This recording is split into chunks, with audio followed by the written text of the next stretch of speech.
బీసీలకు న్యాయం చేయాలనుకుంటే పార్లమెంట్లో కాంగ్రెస్ బీజేపీ తలుచుకుంటేనే జరుగుతుందన్నారు కేటీఆర్. 9వ షెడ్యూల్లో చేర్చితేనే పరిష్కారం అవుతుందన్నారు. బీసీ రిజర్వేషన్లపై తాము 2 సార్లు తీర్మానం చేసి పంపించామన్నారు. కాంగ్రెస్ బీసీ రిజర్వేషన్లపై నెపం తమపై నెట్టే ప్రయత్నం చేస్తోందని మండిపడ్డారు.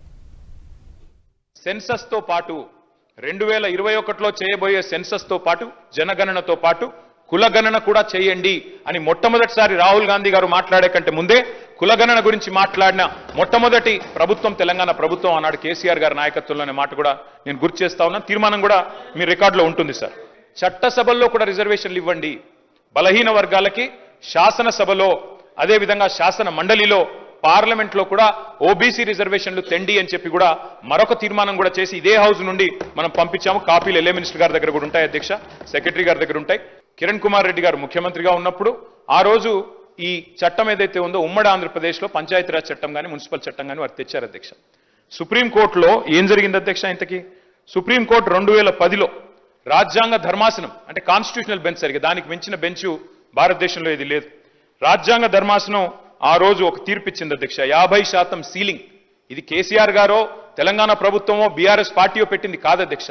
ఈ సీలింగ్ పెట్టింది సుప్రీంకోర్టులోని రాజ్యాంగ ధర్మాసనం. దాన్ని అతిక్రమించే అధికారం ఈ దేశంలో ఏ ప్రభుత్వానికి లేదు, కేంద్ర ప్రభుత్వానికి లేదు, రాష్ట్ర ప్రభుత్వానికి కూడా లేదు. ఉన్న ఒకే ఒక్క మార్గం అధ్యక్ష, ఒకే ఒక్క మార్గం. నిజంగా న్యాయం జరగాలంటే మాత్రం పార్లమెంటులో రాజ్యాంగ సవరణ ద్వారా మాత్రమే 9th షెడ్యూల్లో చేర్చడం ద్వారా మాత్రమే ఇది పరిష్కారం అయితే తప్ప వేరే మార్గం లేదు అధ్యక్ష. ఇది వాస్తవం. బీసీ డిక్లరేషన్ పెట్టినారు అధ్యక్ష కామారెడ్డిలో. పెట్టినప్పుడు పాపం వారు ఏం చెప్పాలి? నిజాన్ని చెప్పడం, మేము కేంద్రంలో కూడా అధికారంలోకి వస్తే ఈ రకంగా చేస్తామని చెప్పి ఉండాలి. కానీ ఆదరబాదరగా ఏం చెప్పినారు? 6 నెలల్లోనే 42% రిజర్వేషన్ ఇచ్చేస్తాం అని చెప్పారు అధ్యక్ష. చెప్పిన తర్వాత ఇక్కడ బీసీ సమాజం నుంచి ఒత్తిడి పెరిగింది. పెరిగినాక ఏం చేయాలి అధ్యక్ష? మరి ఏదో చేసినట్టు ఉండాలని చెప్పి ఇది 4వ ప్రయత్నం. మాకు ఆశ్చర్యంగా ఉంది. రాజ్యాంగబద్ధంగా సాధిస్తామని మొదటిసారి చెప్పారు, ఒకసారి చెప్పారు. తర్వాత ఆర్డినెన్స్ ద్వారా వస్తామని ఇంకోసారి చెప్పారు. మరొకసారి పార్టీ పరంగా అన్నారు. ఇంకోసారి రాహుల్ గాంధీ గారు ప్రధానమంత్రి అయిన తర్వాత ఇస్తామన్నారు. మళ్ళీ ఈరోజు మళ్ళీ బిల్ తెస్తా ఉన్నారు.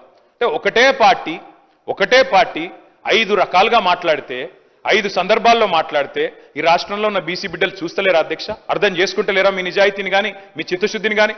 అంటే చిత్తశుద్ధి లేని శివ పూజ చేస్తూ ఇవాళ ప్రతిపక్షం మీద నెపం పెట్టి తప్పించుకుంటామంటే కుదరదు. బులెటిన్లో షార్ట్ బ్రేక్ తీసుకుందాం. Stay tune.